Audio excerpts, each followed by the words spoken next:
What's up guys, we're Soulless Gaming, 5 brothers who grew up playing video games during the 90s and early 2000s, and today we're going to take a look at Pokémon Snap, and see how it stacks up after all these years. Is it as good as we remember? Hit that like button and subscribe so you don't miss another montage, a Soulless review, or a brothers chat. Without further ado, let's get going. Development for the game began sometime around 1994. The game was first revealed in February 1995, about 1 year prior to the N64's release in Japan. Now the game looked a little different, and it was originally based on Jack and the Beanstalk, titled Jack and Beans, which I guess is where the development studio's name comes from. It was originally intended for the 64DD, a disc peripheral add-on for the Nintendo 64. Not a lot of games were released for it, and not much has been seen of the Jack and Beans game, but it was rumored that the game was to feature seeds that would grow in real time. Satoru Iwata and Shigeru Miyamoto were both included in the development of the game, which may have led to its success in the future. After adjusting the project into a Pokémon game, support for the 64DD was dropped, and it was finally released on March 21st, 1999 in Japan and June 30th in North America. It sold really well, and by the end of 1999, it was the 6th best-selling game in the United States, selling more than 1.5 million copies.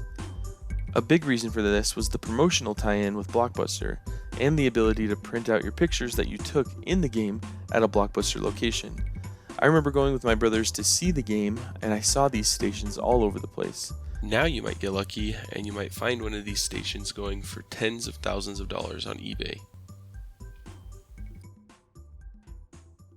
The gameplay puts you in the shoes of Todd Snap, a young Poke photographer who's trying to catch a glimpse of the elusive Mew, the ancestor of all Pokemon. While searching for Mew, he's tasked by the famous Pokemon professor, Professor Oak.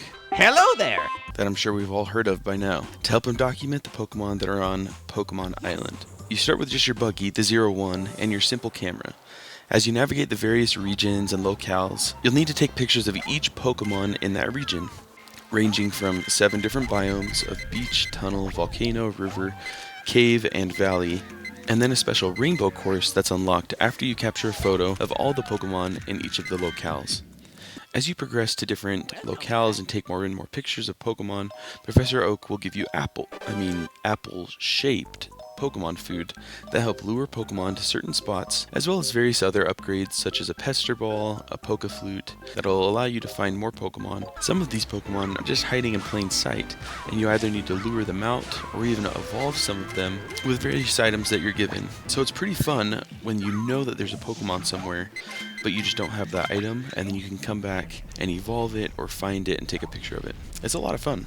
After you go through each course, you'll basically take a magic portal that takes you back to Professor Oak's lab, where he gives you a score based on certain criteria of the pictures that you took. You're judged on the size of the subject in the picture, the pose they're in, the technique, which basically is just if the Pokemon's in the middle of the picture or not. Then you get a bonus score if there's multiple Pokemon in the shot. Really, the biggest thing you need to focus on is making sure that the Pokemon is in the center of the shot, because if you do, you get twice as many points. Now, it might seem simple, but it's actually a lot of fun to go back, take pictures of all the Pokemon, and then to see how excited Professor Oak is each time you take a picture of a Pokemon. Welcome back. Oh, wow. Wonderful. Well done. You were close. There's also an internal counter keeping track of your best runs, so there's even a little competition to try and beat your last score within a certain course. The gameplay is honestly super addicting, and I just wish that there was more to do or more tracks and courses to visit, but I'll discuss that later in the video. As for now, we're going to give the gameplay 5 souls out of 5.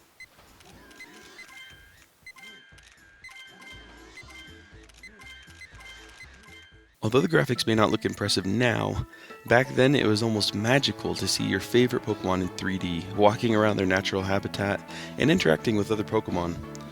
No matter how blocky or pixelated they may look now, it was a giant leap over what Pokemon fans were used to with games such as Pokemon Gold, Red, and Yellow. I'm always impressed with past game developers' ability to squeeze so much game onto a small cartridge.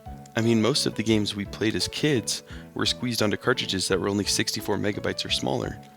For example, the file size of Pokemon Snap was about 8.7 megabytes compared to Pokemon Gold, which was only 714 kilobytes. With that roughly 12 times more quality and room to work with, the developers did a great job at bringing some of our favorite Pokemon to life, and I think it still holds up even after all these years.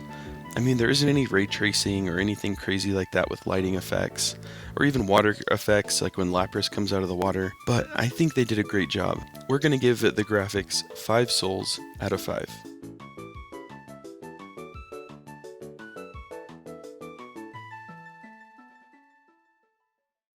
I feel like the music is what makes Pokemon Pokemon. I mean, some of what kept me playing Pokemon Sword, for example, was just the music. Everyone knows the basic tune of the Pokemon Center theme,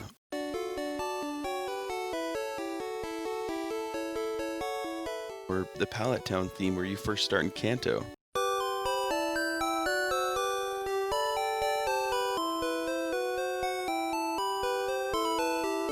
Or even the original Pokemon theme song.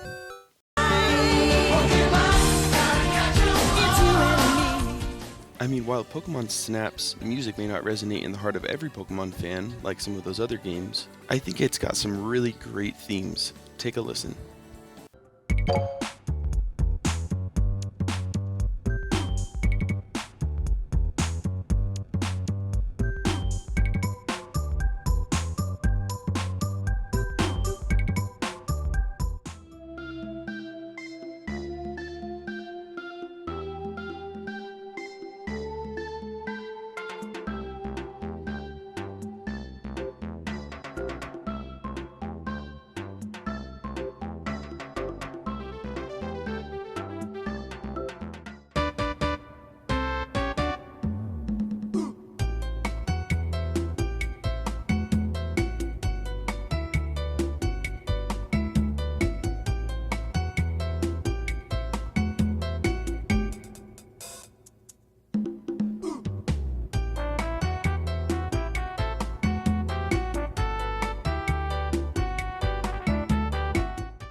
I hope in new Pokemon Snap, they remake some of this music and add a new flair to it, because I think it's really something special. I could see the team over at Game Freak and Nintendo doing some really great things with the original tunes in this game. It seems like they're already on the right track too. Take a listen.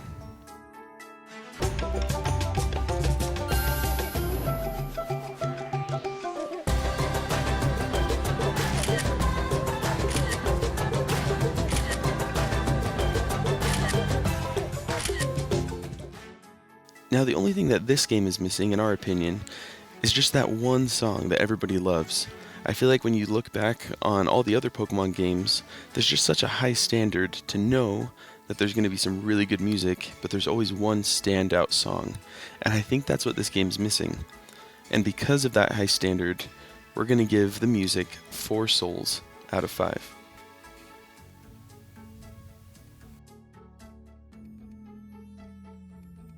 Earlier in the video, I explained that the game did really well as a rental game at Blockbuster in the United States.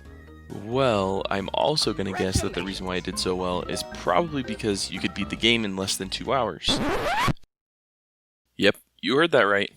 2 hours. From the time that I started recording the gameplay for this video to running through just about every course once again to make sure I didn't miss anything, it was under 2 hours of recording time. When it ended and good old Professor Oak Hello there! said there wasn't any additional modes or courses, I was honestly pretty shocked. There is an additional challenge score on each course once you've taken a snap of Mew, but that's about it. Really, the most difficult part of the game is trying to capture a picture of a few Pokemon like Muck, Gyarados, and Arcanine that can be rather random to find or require you to do very specific things before they finally evolve or even show up. Not only was the game easy, but the replayability really isn't there. As kids, we honestly just played this game and didn't really care if we had taken a good picture of a Pokemon or not. It was more about the Pokemon experience than anything else. Seeing our Pokemon in 3D running around, it was just really cool. But now that we're older, we can see that each course behaves pretty much exactly the same each time you play it, and there aren't any new Pokemon that appear as you redo each course or even after you beat the main game. There are a few different things that you can do on each course that cause different Pokemon to interact with each other, such as Pikachu surfing on a surfboard, or Pikachu hopping on the back of an Articuno, but that's really more just gameplay rather than being an extra mode or something like that. I sympathize with those who purchased the game in 1999 because it was a whopping $60 on release, which would be something more like $90 today. Similar games that released during that time period varied from about $50 to $60, but most of them offered at least 15 to 20 hours of gameplay before you finished the main game. I love this game and so do all my brothers, but I honestly wish that there was something extra to keep us engaged for longer than just a couple of hours. We're going to give the reward of this game 1 soul out of 5. Between the 5 of us, we've played just about every mainline Pokémon game, from Red and Blue in the 90s to Sword and Shield that just came out last year, as well as several other spin-off games, like the Mystery Dungeon games. Over the years, we've periodically gone back to play those games, as well as this one, and somehow hearing the sounds of a Pidgey flying by the screen, or evolving a Pokemon in Pokemon Snap still brings us back to when we were kids. Even though I played this game about 7 or 8 years ago, it's interesting to see how well these games can take you back to an even simpler time, like when we first originally played it about 20 years ago. It's also funny what your brain tends to remember, like in order to get a picture of Charizard you have to push Charmeleon into the lava, or how I've never forgotten that these Bulbasaurs in the cave level are actually just Ditto. Pokemon in general holds a special place in our hearts because it's something we all bonded over, as we would play in the middle of the night while our mom and dad thought we were asleep. Everyone also remembered involving Weeping Bell and Charmeleon into their respective evolved forms by pushing them into the water or the lava. I loved playing through this game again, and because of the various iconic levels, the sound design, as well as the amazing protagonist, Todd Snap, it brought back so many great memories. We're going to give the nostalgia factor 5 souls out of 5.